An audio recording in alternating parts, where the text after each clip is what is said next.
کہ عمر بن خطاب رضی اللہ عنہ نے ریشم کا دھاری دار جوڑا مسجد نبوی کے دروازے پر بکتا دیکھا تو کہنے لگے، یا رسول اللہ صلی اللہ علیہ وسلم، بہتر ہو اگر آپ اسے خرید لیں، اور جمعے کے دن اور وفود جب آپ کے پاس آئیں تو ان کی ملاقات کے لیے آپ اسے پہنا کریں۔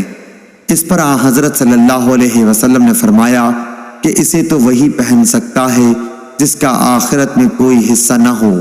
اس کے بعد رسول اللہ کے پاس اسی طرح کے کچھ جوڑے آئے تو اس میں سے ایک جوڑا آپ نے عمر بن الخطاب رضی اللہ عنہ کو عطا فرمایا۔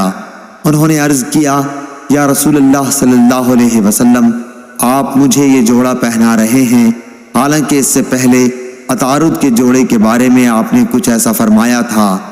رسول اللہ صلی اللہ علیہ وسلم نے فرمایا کہ میں نے اسے تمہیں خود پہننے کے لیے نہیں دیا، چنانچہ حضرت عمر رضی اللہ عنہ نے اسے اپنے ایک مشرک بھائی کو پہنا دیا جو مکے میں رہتا تھا۔